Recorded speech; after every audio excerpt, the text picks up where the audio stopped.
So in this video, we are going to talk about random forest regression. So our problem statement remains the same. So we are basically given the task to find the salary of a new employee, which in his previous company was a region manager, and he is expecting a new salary of around 180,000 per year.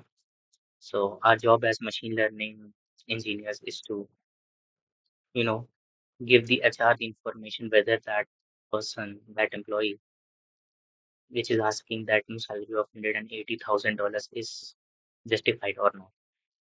So for this, we'll be using random forest regression, which will also be our last regression model that we'll be using in this series. So let's start by importing the libraries and then let's import the data set.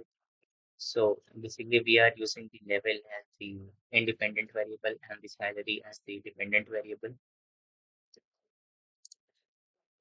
Then we have to train the random forest regression model on the whole data set. Yeah.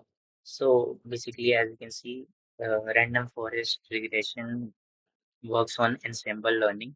So what this means is random forest regression basically takes the output of many decision tree regression models and then takes the most occurring one or the mhm, model in which the mean is very near, and then in this case we are using the number of estimators as 10, which means our regression model will learn from the output of 10 different decision tree models.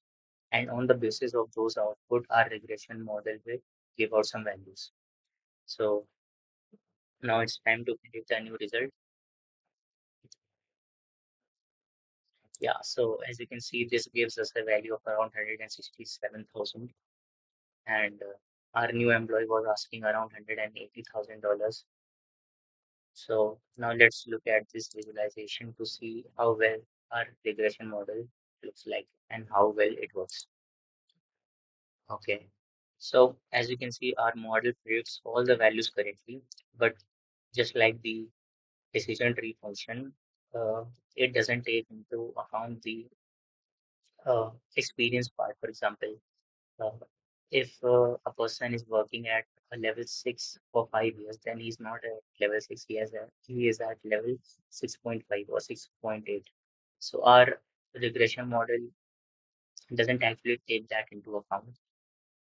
So it's an okayish model. As you can see, it fits all the data correctly, like all the points that were given. Maybe if we gave him more points, for example, if our data set contained levels like 1.2 and 2.5, 3.5, 4.6, and so on, then our model might have predicted, you know, correctly. But because our data set only contains 1 to 3, 4 up to 10, it it is able to only correlate that information with this output. So it is an okayish model. It's not the best. The best one was probably that multiple linear regression model. So if I was given this task to provide the HR with some result, I would give him the output of the multiple linear regression model and not of the random forest regression model.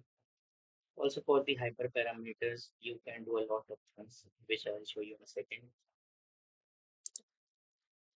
Okay, so I'm on the scalar API page, and in the random first specify, you can see we can tune a number of parameters over here.